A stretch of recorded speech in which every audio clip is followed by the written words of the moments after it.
Vamos ler 1 Tessalonicenses capítulo 5, versículo 23.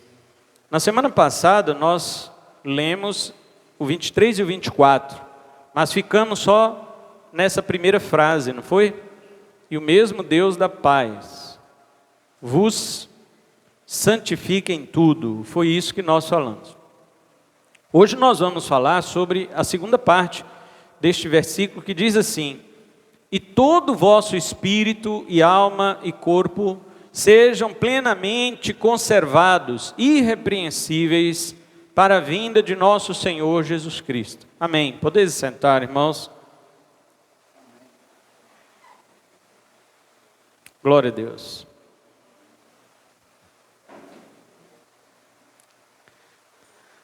Nós estamos falando sobre o seguinte tema: o trabalho de Deus por sua igreja. E o primeiro trabalho de Deus por sua igreja que nós vimos na semana passada foi santificação. Você viu a primeira parte do versículo? Está escrito: e o mesmo Deus da paz vos santifique em tudo. E eu expliquei isso aqui na semana passada. O primeiro trabalho de Deus para o seu povo é a santificação. O Deus que chamou você, diz o verso 24, olha aí: fiel é o que vos chama, o qual também o fará. Alguém diz assim: ora, se existe eleito, predestinado, então a pessoa pode ir para a igreja e fazer o que ela quiser, porque ela já está predestinada mesmo. E a Bíblia responde essa bobeira, essa tolice, essa pergunta idiota. A Bíblia responde muito simples. A Bíblia diz o seguinte: fiel é o que vos chama. Deus é fiel. E Ele chamou você de onde? Onde é que você estava quando Ele te chamou? No mundo do pecado. Ele vai te chamar, sendo Ele fiel, Ele vai te chamar do mundo de pecado, para você continuar igual você estava no mundo de pecado? Então Ele não é fiel? Então você está dizendo que Deus é um tolo como você? Porque Ele chamou você do mundo, que estava já atolado no pecado, para o meio do povo santo, e agora você é escolhido, pode fazer o que você quiser. Isso é tolice. Se fosse para você fazer o que você quisesse, Deus deixava você onde você já estava, porque lá você fazia o que você queria. Mas quando Ele te chamou, a Bíblia diz que Ele é também fiel para fazer. Fazer o quê? O início do 23. O mesmo Deus da paz, que é fiel e te chamou, Ele santificará você. Mas isso nós já vimos. Nós vamos ver agora o segundo trabalho de Deus pela sua igreja, que eu dei o nome de preservação. Primeiro, santificação. Hoje, preservação. Eu repito o texto. Diz assim: e todo o vosso espírito e alma e corpo sejam plenamente conservados, irrepreensíveis, para a vinda de nosso Senhor Jesus Cristo. Percebe então? No grego diz assim, ó: e todo o vosso espírito e alma e corpo, sem culpa, na vinda do nosso Senhor Jesus Cristo, sejam preservados. É assim que está. Sem culpa. Sem culpa. Mas antes de falarmos sobre a preservação de Deus, eu preciso fazer uma observação acerca da composição do homem. O homem é feito de quê? O ser humano é feito de quê? Existem duas vertentes principais, existem várias, mas no meio cristão, duas vertentes principais para explicar do que o homem é composto. Uma se chama tricotomia. As irmãs não pensem que é fazer tricô, tá? Tri quer dizer três, né? E tomia quer dizer cortes, né? Separação. Separar por filetes. Assim, quando você faz uma tomografia. Tomo quer dizer cortar. Então, corta ali a imagem, né? É cortada em vários pedaços para o médico analisar cada um. Isso é tomografia. Então, quando falamos tomia é de cortar. O homem é cortado em 3 partes. Tri e 3. Tomia é cortar. Espírito, alma e corpo. Por causa deste versículo. São os tricotomistas. Existe uma outra linha teológica de interpretação da Bíblia que diz que o homem, ele é um ser dicotômico. Di é 2. Ele só tem 2 partes. Então vive uma briga entre essas 2 vertentes. Qual é a verdadeira? Qual a que está de acordo com a Bíblia?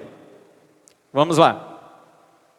O ser humano é composto de uma parte física e uma parte não física. Uma parte física e uma parte metafísica, certo? Uma parte física e uma parte espiritual. Isso é concorde entre todos os cristãos, exceto os monistas. Existe essa linha, mas não é cristã. Os monistas acreditam que você é só o corpo físico, você não tem uma alma. Os ateus pensam assim, os cientistas, em sua maioria, que não creem em Deus, eles também não creem na alma. Eu fico preocupado com um crente que procura psicólogo para se tratar, psicólogo que não crê na alma. Ele é psique é alma no grego. O cara se forma em psicologia, a ciência da alma. Psicologia no grego quer dizer isso, a ciência da alma. E o cara não crê em alma. Ele não crê que existe alma. Ele crê, né, a maioria dos psicólogos crê que os seus pensamentos são apenas movimentos elétricos do seu cérebro. São aleatórios e que isso provoca os seus pensamentos e os seus sentimentos. E trata você com remédio. Descobrem alguns tipos de hormônio, o hormônio da alegria, serotonina, o hormônio da tristeza e por aí vai. E eles dizem, agora que descobrimos isto, vamos tratar o ser humano à base de medicamentos. Você não é feliz? Eu te dou serotonina sintética. E você vai tomar e sentir uma alegria. Aí a pessoa toma e fica, e beleza, estou feliz. Ele sai cumprimentando todo mundo, aí o efeito do remédio acaba, ele está lá de novo, triste. Quantas pessoas tomando serotonina suicidam? Alegres, sorrindo para todo mundo, se penduram em uma corda. Resolveu o problema do homem? Por que você procura um psicólogo que não crê na alma, que não crê que existe alma? Você é crente, rapaz. Você é crente. Se você é crente, escuta o que eu já falei aqui centenas de vezes, mas volto a repetir. Creia na Bíblia. A Bíblia é a palavra de Deus. Se você é incapaz de crer na Bíblia como palavra de Deus verdadeira, tal qual ela é, não diga que você é crente.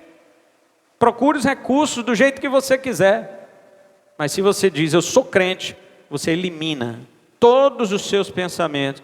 Você joga eles, todos eles, amarrados, acorrentados aos pés da cruz de Cristo. E diz assim, eu penso e creio no que a Bíblia pensa e diz. Porque o que a Bíblia diz é o que Deus diz. E o que Deus diz é que é verdade e acabou. Agora, eu creio na Bíblia, mas assim, essa parte aqui é verdade, mas essa aqui já não é. Aí eu te pergunto, qual o padrão que você está usando para saber qual que é a parte de verdade e a que não é? Você tem um padrão maior que a Bíblia para você usar? Ou esse padrão é só o que você acha? E se você acha que essa parte aqui é verdade, mas essa aqui não é tão verdade assim, quem garante então que a que você acha que é verdade realmente é verdade? Quem garante? Você garante? Então você agora se tornou o padrão da parte correta da Bíblia e da parte errada? Toda igreja no mundo inteiro tem que acreditar em você? Você que decide agora qual parte da Bíblia é correta? E se a que você acha que está correta então estiver errado?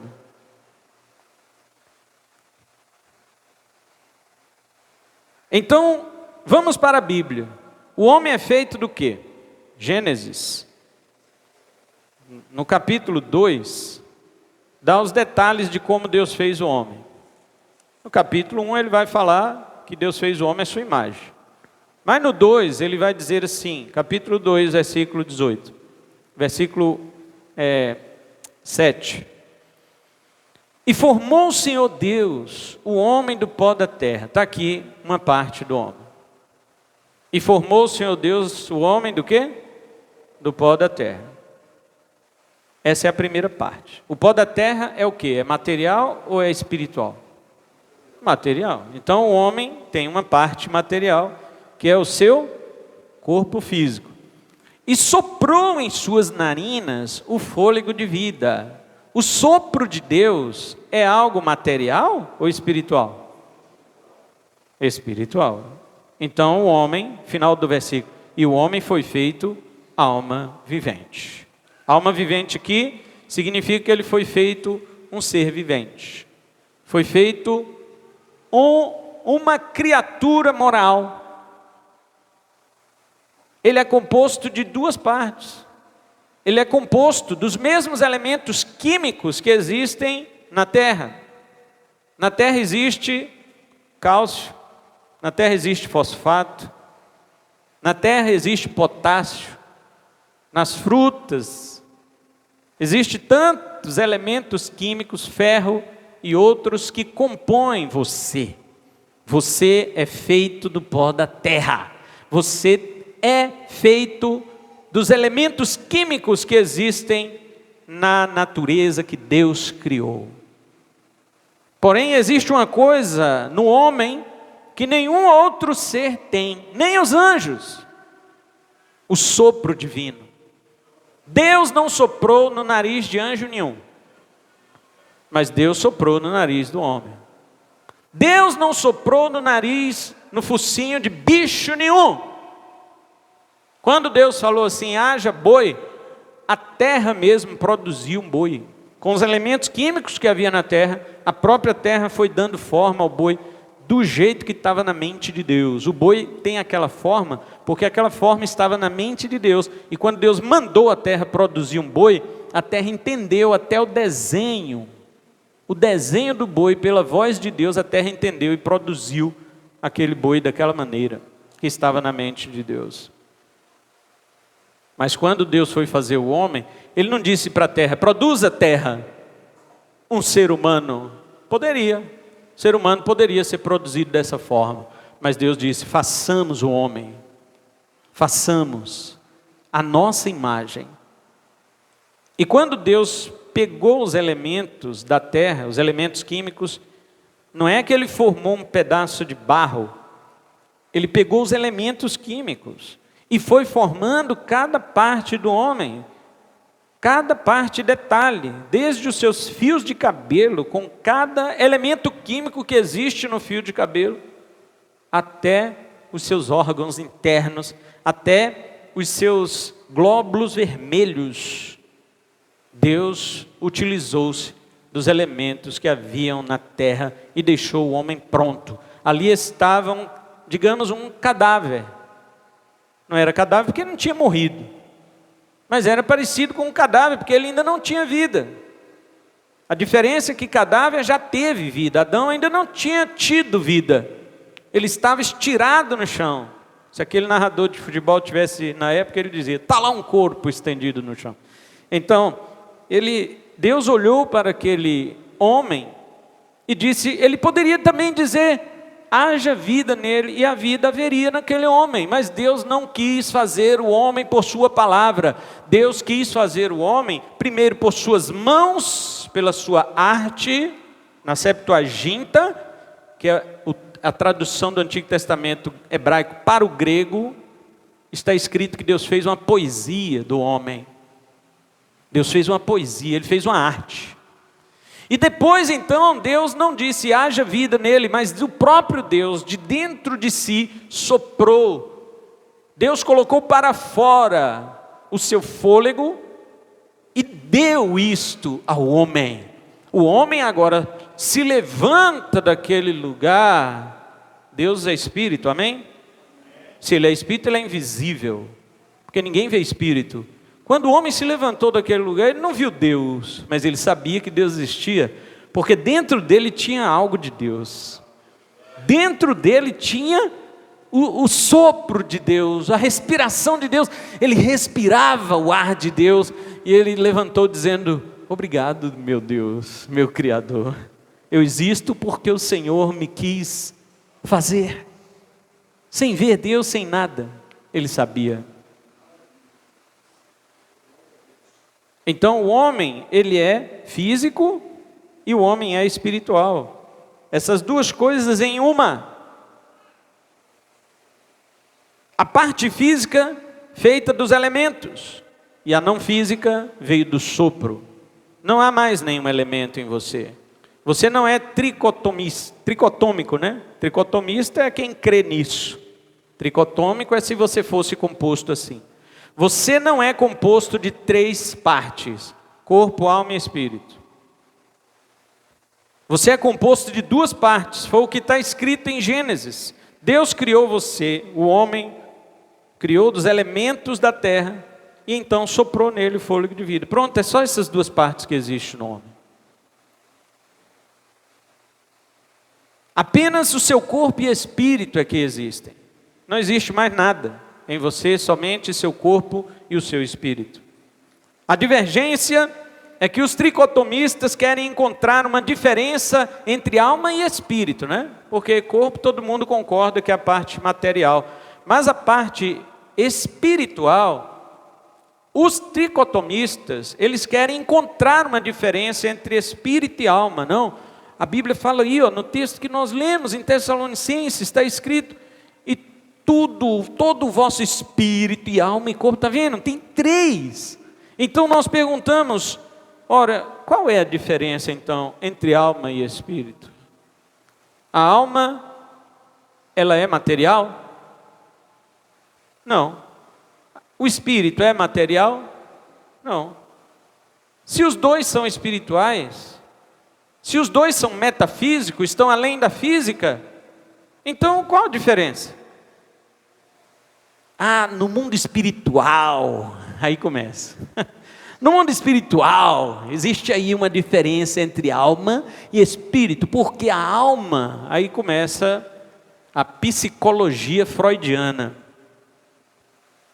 Queria que o nosso psicólogo estivesse aqui presente hoje, para ele ir me instruindo sobre isso aqui. Mas tem outro ali, né? Tem outro ali.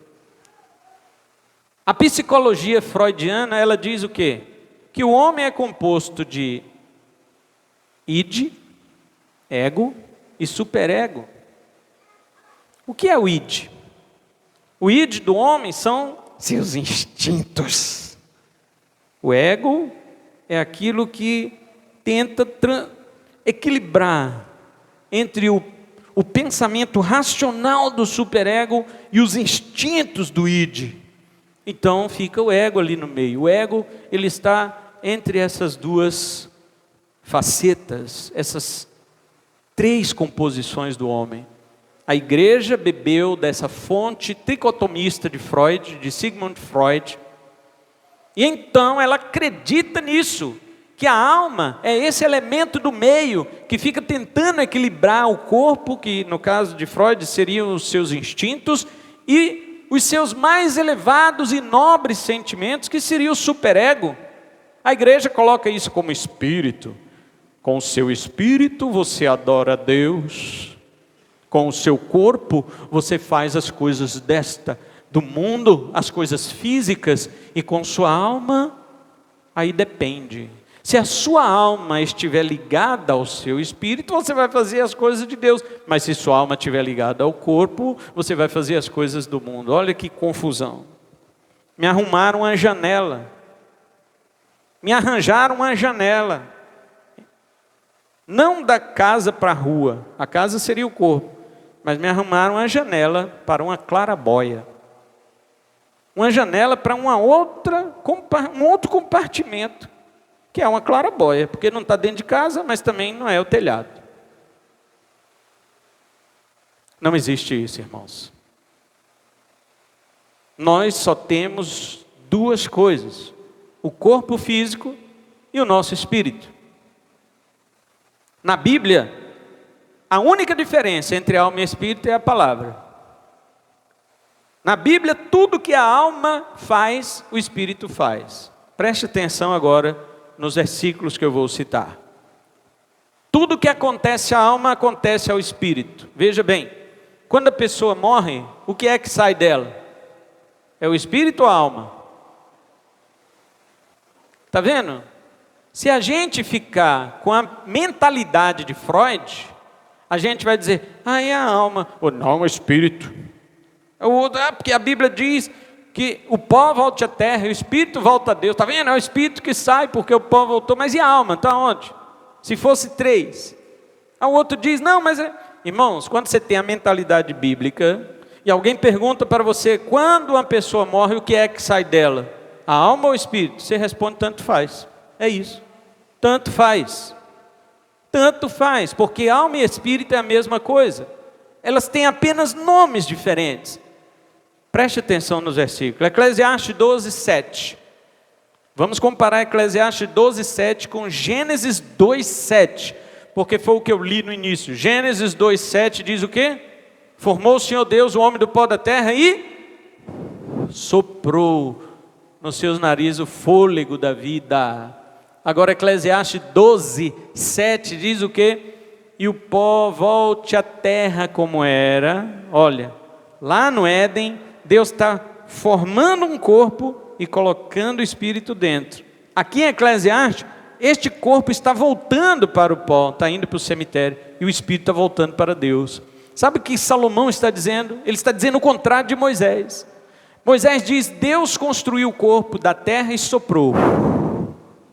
Salomão está dizendo, agora Deus empurra o corpo para o pó e suga o espírito dele de volta. É isso. É isso. Quando Deus faz isso, quando Ele suga de volta, todo mundo morre. Existe um versículo em Jó 34, 14, 15. Se Deus pensasse apenas em si mesmo, se Ele fosse egoísta, e pensasse apenas em si mesmo, e recolhesse o seu espírito para si, toda a carne expiraria, e todo mundo juntamente voltaria ao pó. Eliú falou isto. Por quê? Porque quando Deus sopra, Ele produz vida, mas quando Ele puxa, a vida se esvai. Então o espírito, neste caso, é comparado ao sopro de Deus, que Deus está trazendo de volta para dentro dele. Quando Deus traz de volta para dentro dele, você morre, porque Ele está tirando seu espírito. Olha o que Jesus falou em Lucas 23, 46. Pai, nas tuas mãos entrego o quê? O meu espírito. Se fosse coisa diferente de espírito e alma, onde é que ia para onde que ia a alma de Jesus? Aí muito, não, a alma de Jesus foi no inferno. A alma de Jesus foi no inferno pegar a chave da mão do diabo. Onde que está isso na Bíblia? Que a alma de Jesus foi no inferno pegar as chaves da mão do diabo. Eu já ouvi pregador falar isso. Eu já ouvi música da Lagoinha, Ana Paula Valadão cantando isso, que Jesus foi no inferno e pegou a chave da mão do diabo. E não é só ela, também o Bené Gomes, do Ministério de Louvor Koinonia. Jesus veio ao mundo, desafiou as trevas e venceu, e com poder e força tomou as chaves da mão do diabo. Aí fala, e o diabo tremeu. A igreja, era assim antigamente. E o inferno tremeu, ó Satanás, tu tremeste, Fala, não sou Satanás para estar tremendo. Até que um dia, nós éramos jovens, éramos parecidos com os jovens de hoje, que gostam de todo tipo de louvor que aparece. A gente também era assim. Até que um dia, meu irmão mais velho, que vai vir pregar aqui, nosso aniversário, mês que vem, ele teve uma iluminação de Deus. Falou, irmãos, vamos parar de cantar para o diabo? Vamos cantar para Deus?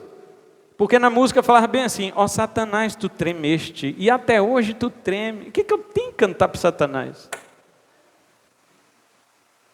Então, veja que Jesus disse, Pai, nas tuas mãos entrego o meu espírito. Mas ao mesmo tempo, a Bíblia também diz que se a alma de uma pessoa sai, ela morre. Gênesis 35, 18, diz assim, que quando Raquel morreu, aí está escrito entre parênteses assim, porque lhe saiu a alma. Saiu a alma. Então saiu a alma de Raquel, ela morreu. Saiu a alma de Jesus, saiu o espírito de Jesus, ele morreu. Quando Elias foi ressuscitar o filho daquela viúva, ele orou da seguinte forma, em 1 Reis 17, 21 e 22, ele disse, ó Senhor, torne a entrar no corpo deste menino a sua alma. Ele não disse o seu espírito, mas e se fosse, se ele dissesse o seu espírito, dava na mesma, porque é a mesma coisa. Jesus disse para não temermos aqueles que matam o corpo e não sabem o que fazer da alma. Jesus falou alguma coisa sobre o espírito? Não, por quê? Porque é a mesma coisa. Mateus 10, 28. Paulo disse para os coríntios, 1 Coríntios 5, 3, ele diz, irmãos, eu estou ausente de vocês no corpo, mas estou presente em espírito. Cadê a alma de Paulo? Se espírito e alma são diferentes, então Paulo estava ausente no corpo, presente com a igreja em espírito, e sua alma estava onde? Vagueando, alma penada. É a mesma coisa. Ainda este apóstolo diz que uma jovem solteira deve ser santa no corpo e no espírito. 1 Coríntios 7, 34. Ora, será que Paulo estava ignorando a santidade da alma? Ele diz assim, jovens, meninas, solteiras, sejam santas no corpo e no espírito. Ora, você não vai ser na alma então? Por que ele só diz corpo e espírito? Porque espírito e alma é a mesma coisa. Se ele tivesse dito, sejam santas no corpo e na alma, também é a mesma coisa. Quando uma pessoa adora a Deus, não só o seu espírito adora, mas a sua alma também. Veja, os tricotomistas, eles dizem assim que você adora a Deus só no seu espírito, que a alma não adora. A alma só adora se você ligar sua alma ao seu espírito, então aí sim ela adora juntamente. Mas o que o salmista diz no Salmo 103, verso 1 e 2? Ele diz, bendize, ó minha alma ao Senhor, e não te esqueça de nenhum dos teus benefícios. E de novo, verso 2, bendize, ó minha alma ao Senhor. Verso 1, né? E tudo que há em mim, bendiga o seu santo nome. E no 2 é que ele diz para não esquecer dos seus benefícios. Veja o cântico de Maria, a mãe do Senhor. Ela disse em Lucas 1, 46 e 47, disse Maria, a minha alma engrandece ao Senhor e o meu espírito se alegra em Deus, meu Salvador. As pessoas, está vendo, pastor? Aqui já temos uma diferença. Ela disse minha alma e depois disse o meu espírito, mas não. Quando você estuda poesia hebraica, você entende que na poesia hebraica existe a principal característica da poesia hebraica é o paralelismo. Qual que é a principal característica da poesia brasileira? A rima.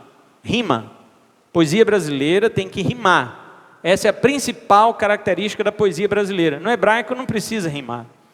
A principal característica da poesia hebraica é paralelismo. O que é um paralelismo? É quando o poeta, na Bíblia, utiliza uma frase composta de várias palavras e depois ele usa palavras com o mesmo significado para formar outra frase embaixo. Às vezes, a frase de baixo contrasta com a de cima. Isso é paralelismo antitético. Às vezes, a frase de baixo, ela diz a mesma coisa da de cima. É paralelismo sinônimo. E às vezes, a frase de baixo completa a ideia da frase de cima, que é paralelismo sintético. Quando você estuda poesia hebraica, você acaba então entendendo que Maria falou a mesma coisa com palavras diferentes. Bendize a minha alma ao Senhor. Foi o que Davi havia dito no Salmo 103. E ela repete isso. A minha alma engrandece ao Senhor. E o meu espírito se alegra em Deus, meu Salvador. É só você partir o versículo em uma tabela e colocar as palavras. A minha alma e depois o meu espírito. Coloque juntos. Engrandece e se alegra ao Senhor e Deus, meu Salvador. Os três são as mesmas coisas. Ela apenas está trocando de palavras para reforçar a ideia do seu cântico. Até os tricotomistas sabem que isto é um paralelismo sinônimo. Alguns tricotomistas dizem que o corpo peca, a alma também. Mas eles dizem, o espírito da gente não peca. O espírito da gente, ele não pode ser contaminado. O homem contamina o corpo e contamina a alma, mas ele não pode contaminar o espírito. Vocês já ouviram isso? Porém, a Bíblia diz que há contaminação pecaminosa no espírito, sim. Em 2 Coríntios, capítulo 7, verso 1, Paulo diz assim: ora, amados, visto que temos tais promessas, purifiquemo-nos da impureza, tanto da carne como do espírito, aperfeiçoando-nos no temor do Senhor. Então existe a impureza da carne e existe a impureza do espírito. Não do Espírito Santo, mas o seu espírito.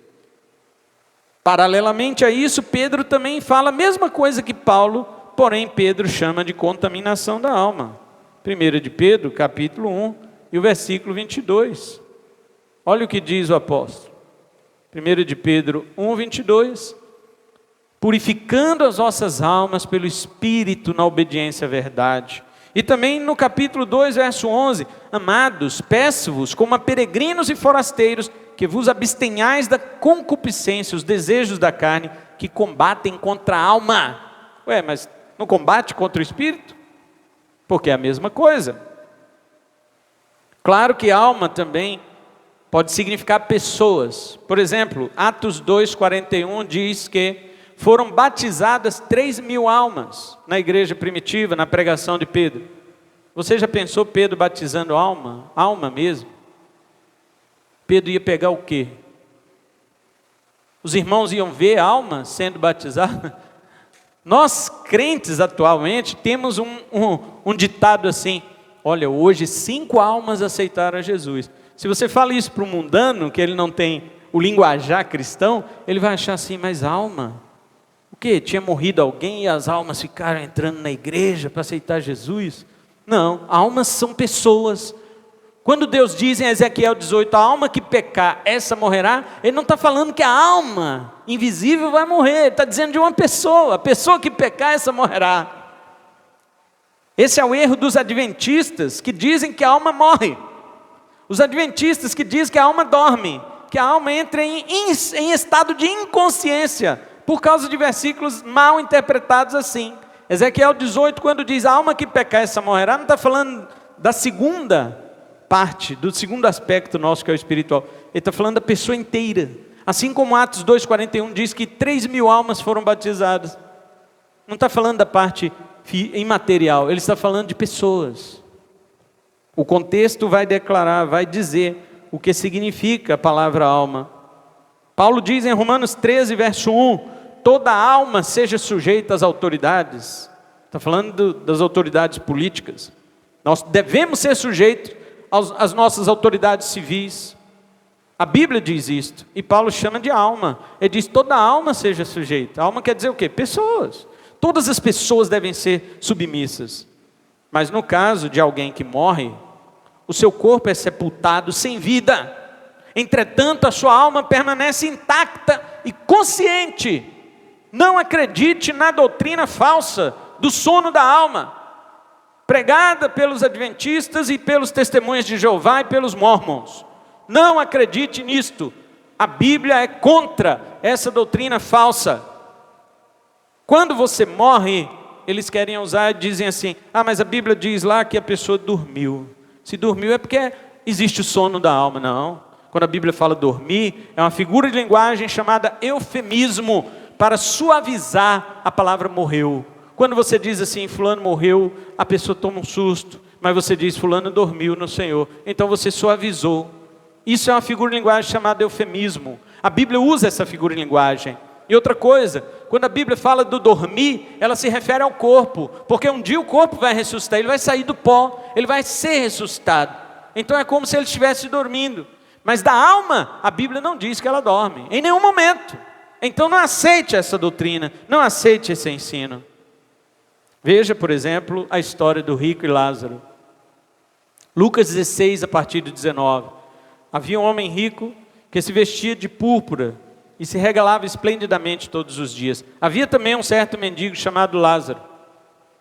Ele estava cheio de chagas, sentava-se à porta do rico e os cães vinham lamber as suas chagas.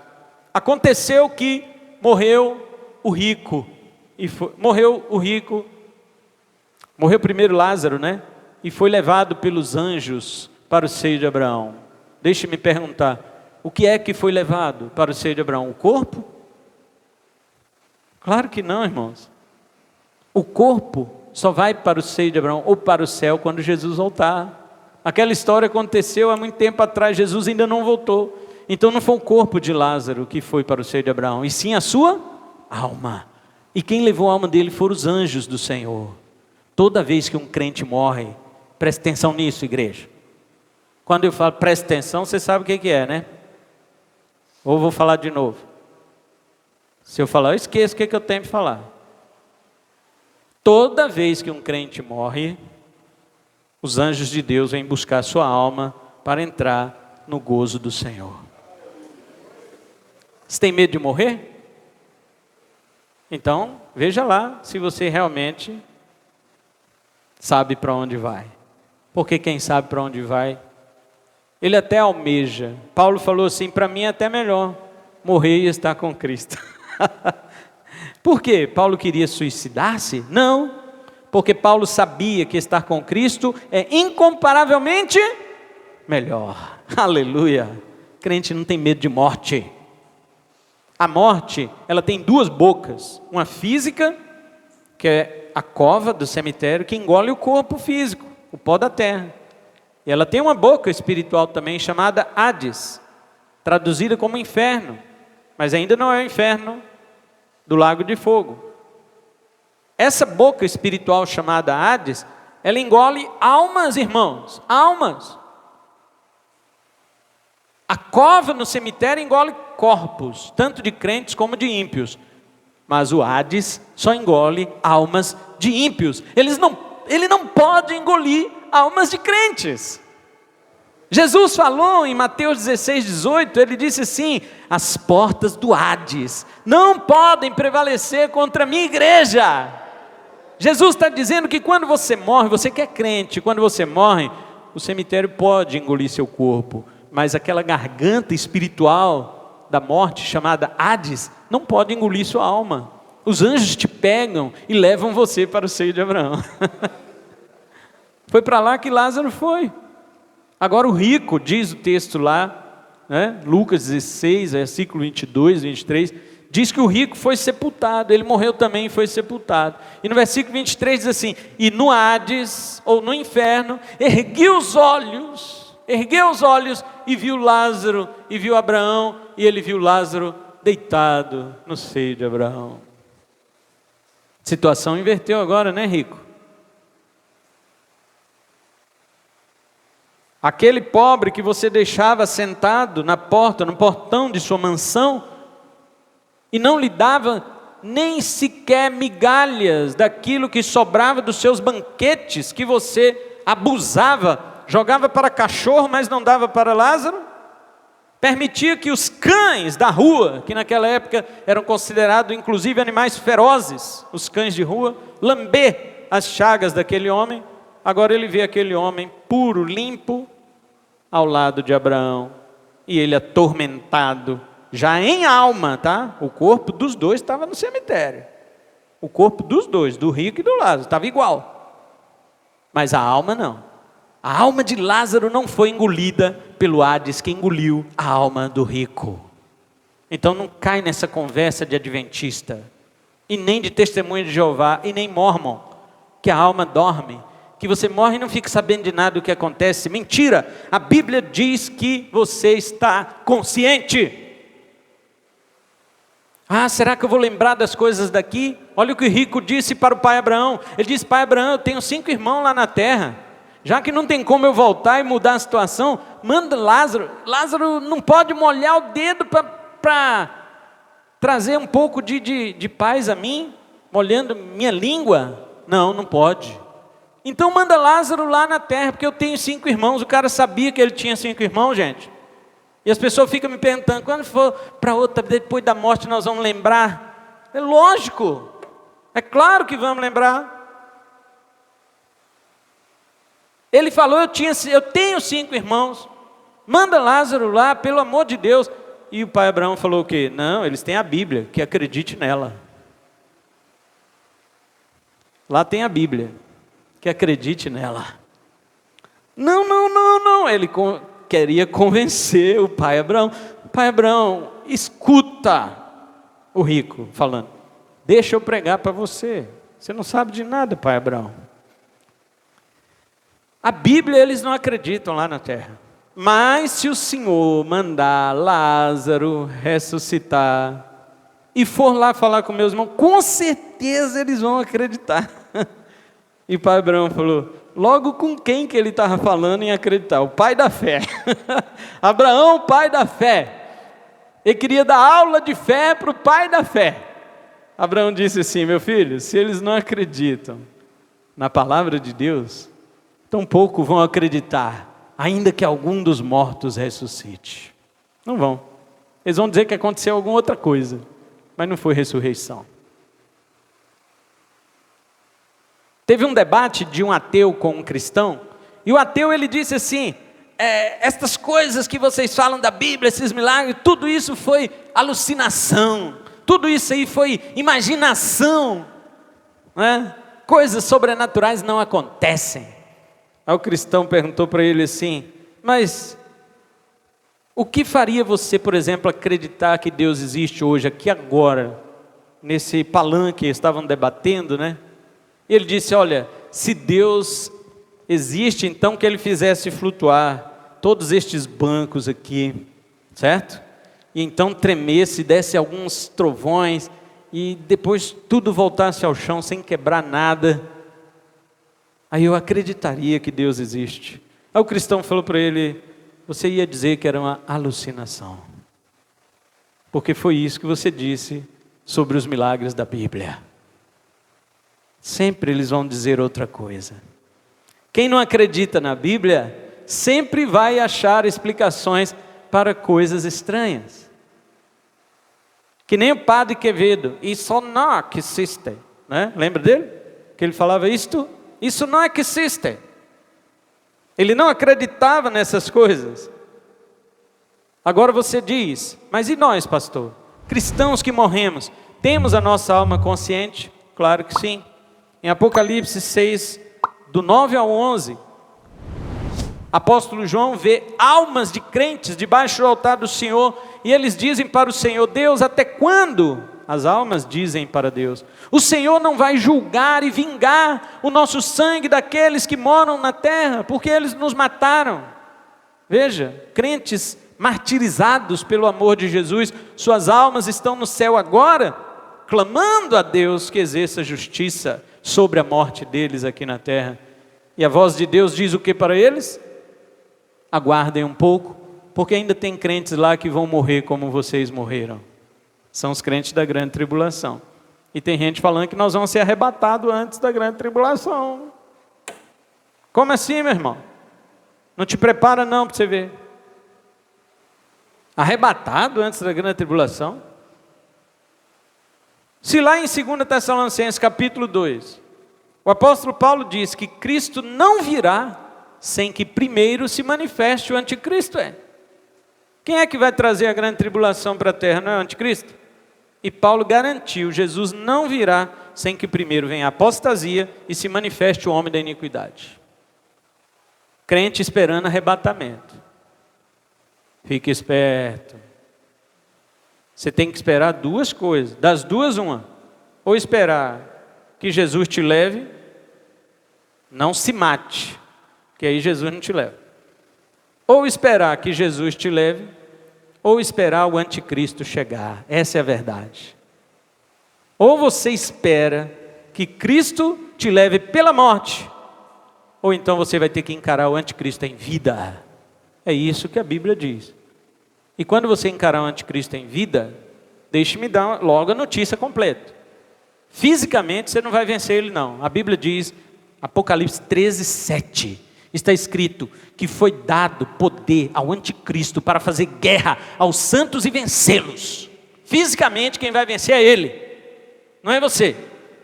Agora em Apocalipse 15, verso 2, diante do altar do Deus Pai, existe um mar de vidro como de fogo, e sobre este mar estão as almas daqueles que foram o quê?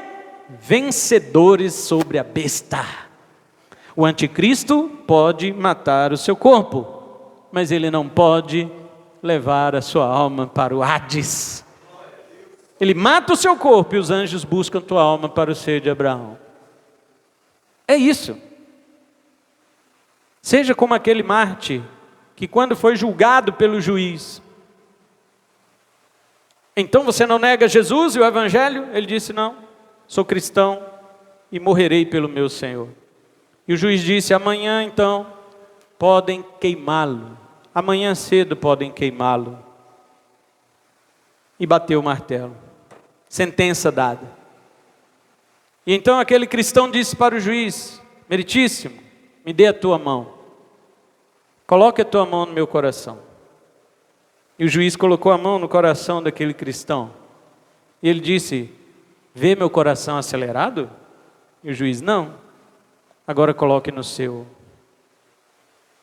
E o juiz, nervoso, totalmente tenso, coração hiperacelerado, e ele disse, quem está em paz, meritíssimo?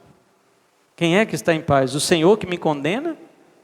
Ou eu que tenho minha vida em Cristo? Nada pode me condenar. E foi para casa. Chegou em casa, de noite, sabe o que ele foi fazer? Dormir. Ele foi dormir. No outro dia, tiveram que acordá-lo para queimar. Bora, rapaz, acorda, você vai ser queimado. O juiz ordenou que você vai ser queimado. Bora, acorda. O quê? Ai, glória a Deus, amém. Vamos lá.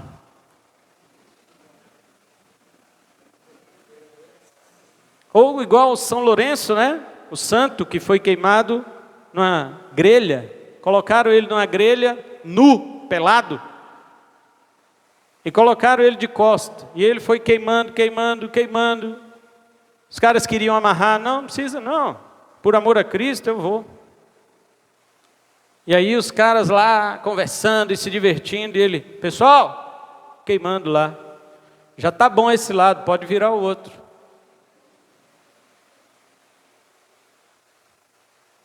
Quem sabe para onde vai a sua alma, quando morre, ele vive em paz. Ele vive em paz. E Jesus falou para aquelas almas, muitos dos seus irmãos também vão ser mortos como vocês foram. Espera um pouquinho. Aí para eles ficar sossegadinho, Deus deu umas palmas, né, de palmeiras lá para eles ficar festejando, glorificando a Deus. Roupas brancas, toma aqui, meus filhos. Veste essas roupinhas. Até seus irmãos chegarem. Sabe quem são os irmãos destes que já estão lá? É você, meu filho. É você. Que quando o anticristo chegar, vai te pegar. Sou eu.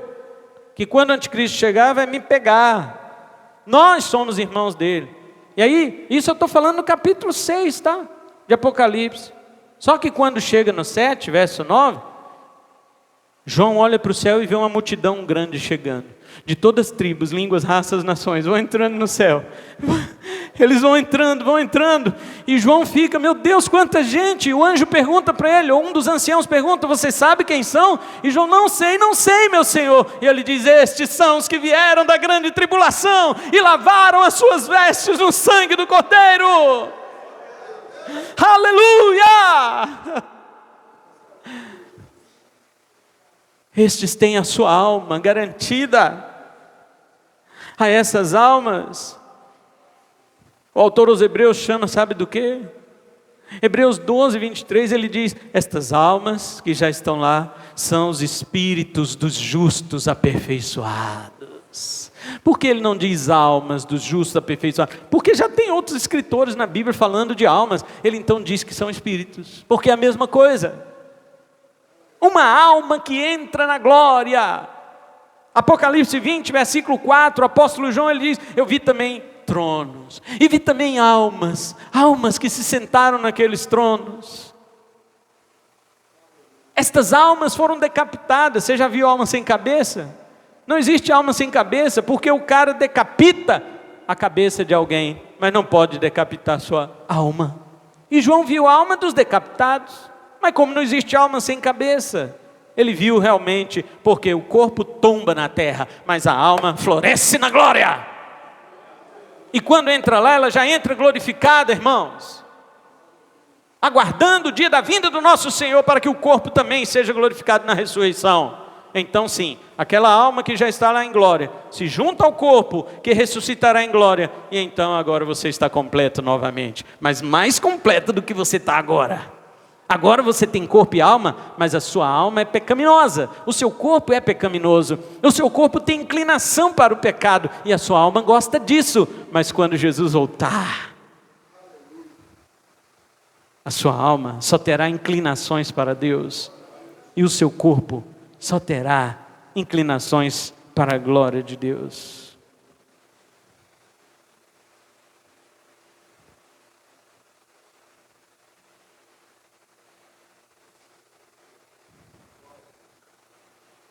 Eu não vou explicar então o que Paulo quis dizer. Pastor, tudo bem, agora entendi que só tem dois, corpo e alma. Mas por que Paulo usa três, né?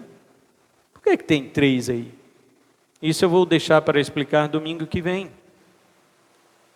Porque quando Paulo usa essas três colocações, já quero adiantar uma coisa aqui para os irmãos, ele está usando só três, mas tem mais. Paulo poderia usar 4, 5, 6, 7. Porque a ênfase de Paulo não é nas partes, e sim no todo. Por isso eu trouxe esta versão, que é Almeida Corrigida Fiel. Ela está igual ao original, que diz assim: o mesmo Deus de paz o santifica em tudo, e todo o vosso espírito. Está vendo que ele não está interessado em dividir o homem, espírito, alma e corpo. Antes ele repete a palavra todo. E como eu disse na semana passada, que o Deus de paz o santifica em tudo, ele não usa a palavra grega pan, que significa tudo, mas ele diz a palavra holoteles, que significa o holístico do ser humano em o seu propósito. E ele repete o holístico de novo, porém com outra palavra, clero, holoclero. Então ficaria assim: o mesmo Deus da paz vos santifique em holoteles e holocleros do vosso espírito e alma e corpo. Só para os irmãos verem que são duas palavras parecidas lá no grego, e no nosso português foi traduzido as duas, uma para tudo e outra para todo. Mas ela não explica, na nossa tradução não explica essa diferença. Eu expliquei na semana passada que quando Deus te santifica, Ele te santifica inteiramente. Quando Paulo diz em tudo, ele está preocupado com o seu ser completo, com o seu ser inteiro. Eu falei das 12 camadas de personalidade, né? Que muitas são apodrecidas e só tem um verniz de santidade por fora. Não, Deus quer santificar você em todas as camadas, de dentro para fora.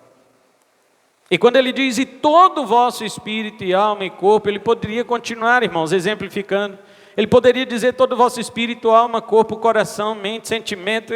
Ele podia dividir o homem aqui em 6, 7, que ele não estaria querendo dizer que o homem tem 7 divisões. Ele simplesmente estaria exemplificando partes do nosso todo. E o nosso todo é, seja no teu corpo, seja na tua parte imaterial, que é espiritual, seja santo, seja conservado, sem mancha, sem pecado, para aquele grande dia em que o Senhor virá. É isto que o apóstolo Paulo está dizendo. Ele não enfatiza as partes, ele enfatiza o todo. O todo se repete. O mesmo Deus de Pai vos santifica em tudo, e todo o vosso espírito. Da mesma forma que Jesus falou em Marcos 12, 30, ele diz, amarás, pois, ao Senhor teu Deus de todo teu coração, toda tua alma, todas as tuas forças, todo teu entendimento. A palavra todo ali se repete toda hora. Então, se uma palavra num texto bíblico se repete, significa que ela é a palavra-chave. Jesus estava querendo enfatizar o todo do homem e não suas partes. Se fosse assim, o homem estaria dividido em 4. Porque Jesus disse: ame o Senhor teu Deus de coração, alma, força e entendimento. Então nós somos agora, em vez de tricotômicos, nós somos tetracotômicos agora? Claro que não. As partes são apenas exemplo. São apenas exemplo para enfatizar o nosso todo. O nosso todo. Por isso que a palavra todo se repete em Marcos 12, 30. Amarás o Senhor teu Deus de todo. Eu já vi uma pregação assim. Irmãos, hoje nós vamos ver as partes que adoram a Deus. O pregador não sabia disto. E ele fez uma pregação legal. Porque ele disse: coração é o seu sentimento. Alma é não sei o que, falou outra coisa. Amarás o Senhor teu Deus da força. Força é o corpo, por causa da força física. E amarás de entendimento. Agora ele embananou um pouco, porque entendimento tem a ver com alma. É a alma que pensa. Está vendo? Jesus não quis dizer que o homem é dividido em 4. Mas ele enfatizou o todo, exemplificando partes. Assim o apóstolo Paulo fez aqui.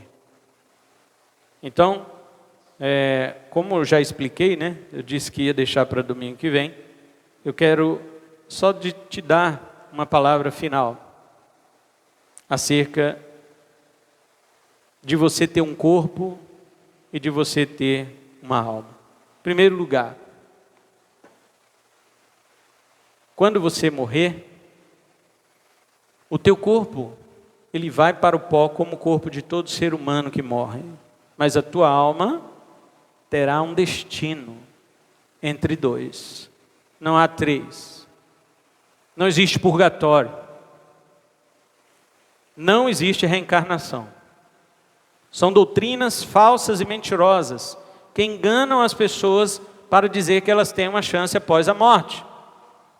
Não existe arrebatamento secreto para a pessoa dizer: não, se Jesus voltar e eu ficar, eu me arrependo, eu dou meu sangue e eu me salvo. Ué, se o sangue de Jesus não te salvou, o seu vai te salvar? Se o sangue de Jesus, que é puro, do Cordeiro Imaculado, não te salvou, o seu sangue sujo, sem vergonha, podre, vai te salvar?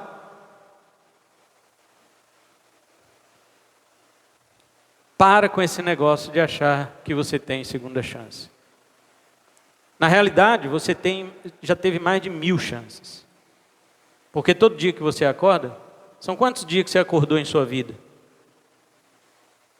Você nem sabe. Você sabe anos, mas dias você não sabe. Tem que calcular. Todos os dias que você acorda é uma chance que Deus está lhe dando para você se arrepender. Porque depois que você não acordar mais, só tem 2 lugares. A garganta do Hades, que engole as almas de quem morre sem Cristo, ou o seio de Abraão, que recebe as almas dos filhos de Deus levadas pelos anjos. Essa é a primeira coisa que eu quero dizer para você essa noite. E a segunda é: enquanto você vive aqui nessa terra, honre a Deus com o seu corpo e com o seu espírito. Paulo diz assim, 1 Coríntios, capítulo 6, versículo 20. Porque fostes comprados por bom preço. Você sabe qual foi o preço que você foi comprado? O sangue de Cristo. 1 de Pedro 1, 18, 19 diz: não foi com prata, meu filho, não foi com ouro, que vocês foram resgatados da vossa vã maneira de viver, que vocês receberam por tradição dos seus pais. Não, mas pelo precioso sangue de Cristo. O sangue como de um cordeiro sem mancha, sem mácula. Foi por este preço que você foi comprado, diz o apóstolo Paulo e o apóstolo Pedro, dizem. Então, se você foi comprado por um bom preço, diz ele, glorificai, pois, a Deus no vosso corpo e no vosso espírito, os quais pertencem a Deus.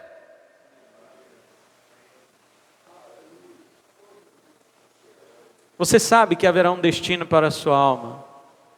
Então glorifique a Deus na sua alma aqui agora. Glorifique no seu corpo. Glorifique no seu corpo, homens. Glorifique a Deus no seu corpo, homens. Estabeleça um pacto de fidelidade diante do Senhor e da sua esposa. Homens, glorifiquem a Deus no seu corpo, não o entregando para os vícios e para a destruição das coisas desta terra. E muito pior do que os vícios, homens, não entregue seus corpos para o pecado. Não entregue seu corpo para a prostituição, homens. Não entreguem os seus corpos para a pornografia. Homens, não entreguem seus corpos para os desejos da carne. Mulheres, não entreguem seu corpo sequer para chamar atenção. Porque vocês sabem que os homens pecam com os seus olhos. Vocês sabem disso. Então não entregue o seu corpo para participar deste pecado. Porque quem cobiça está no erro, mas quem também está na lascívia de provocar, também está no erro. Guarde seu corpo, minha irmã. Você é casada? Guarde o seu corpo para o seu marido. Você é solteira? Guarde o seu corpo para Cristo. E se Ele te der um marido, então você poderá entregar-se a Ele, ao seu esposo que Cristo te deu. Se Ele não entregar, continue conservando-se para o Senhor. Glorifique a Deus no seu corpo e no seu espírito, por causa do preço que você foi comprado. Eu vou me lembrar disso. Diga isso para você. Eu vou me lembrar disso. Eu vou me lembrar. Eu guardarei meu corpo e meu espírito, porque o preço foi alto. Eu não podia pagar. Ainda que eu fosse dono do mundo inteiro. O preço foi alto. Portanto, eu glorificarei a Deus no meu corpo e glorificarei a Deus no meu espírito. Vamos ficar em pé e vamos orar ao Senhor.